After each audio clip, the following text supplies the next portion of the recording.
Assalamualaikum warahmatullahi wabarakatuh. Perkenalkan, nama saya Nadia Septia Vitaloka, NIM 1211637. Program Studi Akuntansi Syariah. Nah, dalam video kali ini kita akan membahas tentang akuntansi pada masjid. Yang pertama yaitu pengertian. Akuntansi adalah sebuah proses pencatatan, perhitungan, serta pelaporan atau penyajian laporan keuangan. Nah, jadi singkatnya, akuntansi masjid itu tersendiri adalah akuntansi yang dapat diterapkan pada suatu masjid. Mengapa sih akuntansi keuangan masjid diperlukan? Akuntansi keuangan masjid diperlukan yaitu guna sebagai bentuk pertanggungjawaban atas amanah yang telah diberikan untuk mengelola masjid tersebut dan dapat memudahkan pengelolaan masjid tersebut seperti mengetahui berapa biaya listrik yang dikeluarkan setiap bulannya. Uniknya, akuntansi masjid ini memiliki dua standar akuntansi, yaitu ISAK 35, yang dimana masjid merupakan suatu entitas non-laba, dan PSAK 109, yang dimana masjid juga sebagai tempat penerimaan dan pengeluaran zakat, infak, dan sedekah.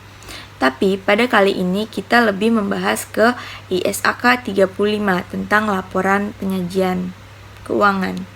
Sebelum itu, kita harus mengetahui persamaan dasar akuntansi terlebih dahulu. Persamaan dasar akuntansi yaitu aset sama dengan liabilitas ditambah ekuitas. Aset adalah sumber daya dengan nilai ekonomi yang dimiliki oleh individu, perusahaan, atau negara dengan harapan akan memberikan manfaat di masa depan. Liabilitas adalah suatu kewajiban yang dimiliki seseorang atau perusahaan yang harus dibayarkan berdasarkan periode tertentu, biasanya berdasarkan atas nilai uang. Sedangkan ekuitas adalah modal atau kekayaan entitas bisnis dihitung dengan jumlah aset dikurangi dengan liabilitas. Berikut beberapa contoh pengelompokan nama akun. Yang pertama yaitu piutang pegawai masuk kepada aset, utang PPh termasuk kepada liabilitas, aset neto masuk kepada ekuitas, infak kota Jumat masuk ke dalam pendapatan, beban listrik masuk ke dalam beban. Contoh penjurnalan pada tanggal 21 Januari 2023, diterima kas dari infak sholat Jumat sebesar 350.000, yaitu jurnalnya kas pada infak sholat Jumat sebesar 350.000. Kas berada di sebelah debit, infak sholat Jumat berada di sebelah kredit. Dan dibayarkan listrik secara tunai sebesar 50.000. Penjurnalannya beban listrik kepada kas, beban listrik di sebelah debit, kas di sebelah kredit. Mengapa kas di sebelah kredit? Karena kas mengalami pengurangan.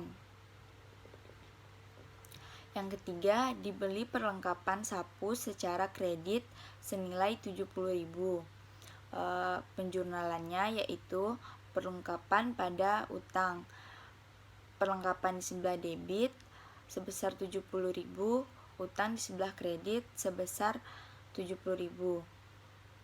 Dalam ISAK 35 terdapat beberapa laporan keuangan, yaitu laporan posisi keuangan yang berisi aset liabilitas dan aset neto.